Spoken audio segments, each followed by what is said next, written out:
What's going down, y'all? Part 2 of me yelling at Meet the Press, and now they got their sorry Acist Ray panel on that I just can't fucking stand, so enjoy my meltdown.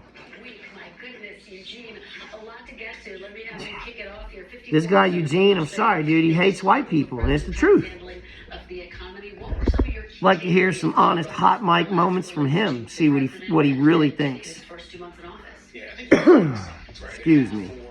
Donald Trump, he can look at what Joe Biden went through and learn a lot of lessons. We were in briefing rooms together when you were covering the White House, and we heard over and over aides to President Biden laughing at us when we asked about inflation, whether that was going to be an issue for Joe Biden. This feels like that moment. The difference is that Donald Trump understands people's... No. The difference is that Donald Trump can actually talk and negotiate with people. It's all poker and posturing. And it's like the scene in Braveheart when the king is trying to decide, like, who should I send to face my enemy? And it's like, the sight of my son would only encourage an enemy to attack us. That's what putting Joe Biden across the table from Putin or any of these other world leaders was. It was leading a lamb to the slaughter. The guy's brain was tapioca. But Donald Trump, just a meanie and so stupid. Fuck you. When it comes to independence, he does have a challenge. Yeah, I think he does. How? He won. And if you think the midterms aren't going to be a bloodbath for Democrats, hey, I guess we'll see, won't we? You have a few weeks of economic turmoil in the news that they're going to go back to a position of disfavor, so to speak. I don't think the White House is looking at poll numbers right now. Nope. I believe that don't care. People there, they have a once-in-a-generation opportunity to reform government, to rethink the way the government takes and only JD is trying to get reelected. What people need, and that's what they're focused on. And the question is, how much runway do they have? Yeah, Cornell, pick up there. Well, considering that a dude with a quarter of a brain just was president, I think he's got a pretty long fucking runway. What are Americans willing to put up with? Apparently a lot. I mean, y'all did have to through it, but allegedly, whatever. This is a really important conversation that I wish we had more time for. One thing, I think Republicans... Yeah. Cornell Belcher. You make me Belcher. And a tough swing state. You got to be looking at it, right? He's gone from, in NBC's polling, from a majority approving of a sound economy to now underwater approving of this economy. And that number on the... 47 ain't underwater, bruh. And that's also if I believed your polling numbers for a fucking second, which I don't. Also see in NBC polling how majority don't think they're focused at all enough on actually fighting inflation. So it may not be a problem. Go make some hash brown casserole. It's going to be fantastic. And this coming midterm, Feeling spuds, listening to spuds, idiots. I think we're at a really important inflection point for Democrats, right? And I think that conversation, I know we'll get to that conversation with Senator here in a moment. Y'all tried to run a literally, like, not so intelligent human version of a laughing hyena. Like, how dare you say anything about Donald Trump? You tried to force through an unelected, like they scream all the time, unelected. What the hell was Kamala Harris? How many primaries did she win? I've not seen Democrats this far underwater. Heck, only 49% of African Americans have a positive view of it. And it's getting smaller. Because my brothers and sisters are starting to figure it out. That y'all are nothing but a bunch of race-baiting hustlers. Yeah, and at the root of the problem for both parties, Anna, is the economy. The frustration that people feel that they haven't started to see prices come Bruh, but we trust Donald Trump to get this bitch turned around.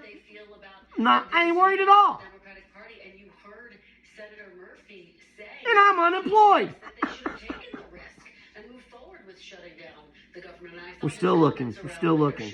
If anybody's got any leads.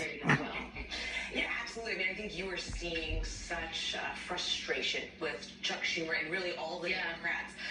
If I was married to his wife, I'd be frustrated too. They don't have a unified message, that they haven't found a way to go up against this president in an effective way and to bring along... So he said, I'm not the most attractive person in the world, but...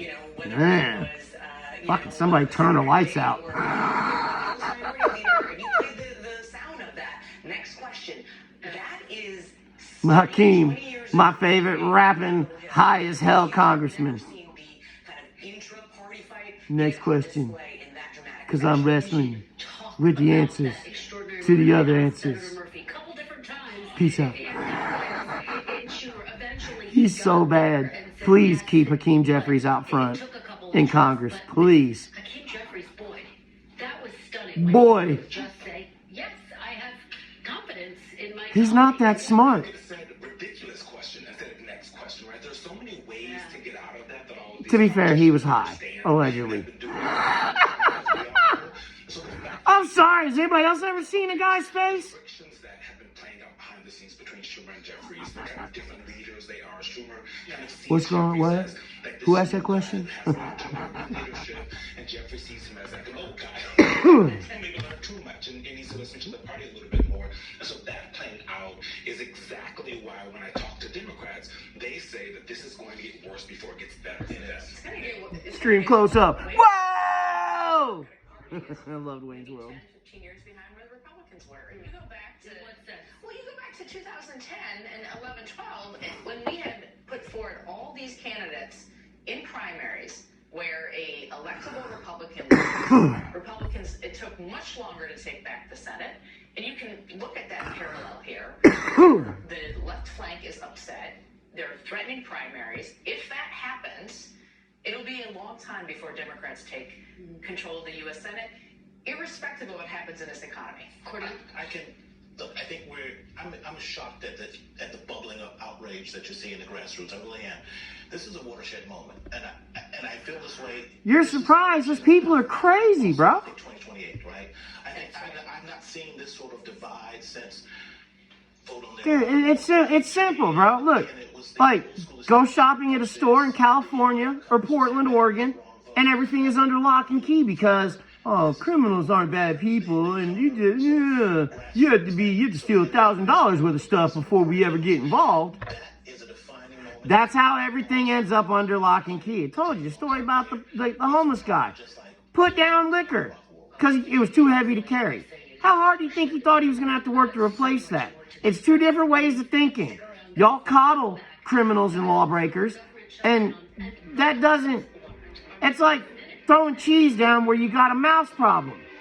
Do you think that's going to help the problem? No. You find the biggest, meanest fucking cat you can, and you put him down where the mice are. And guess what? In a week, there ain't no more mouse. Just a fat tabby cat going, got any more work, boss?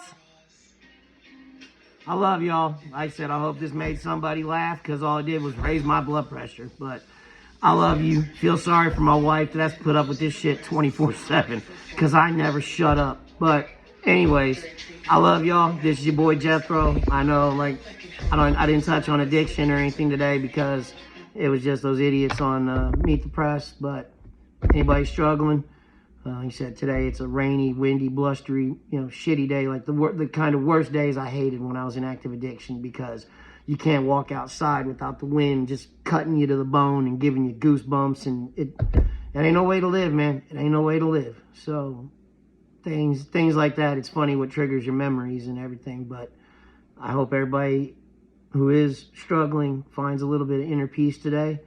Like I said, even if you fell, get back up tomorrow, you know what I mean? But it's just, the message is real, and you don't have to live like it. So I love y'all. This is Jethro. I hope you enjoyed my rantings. There'll be more.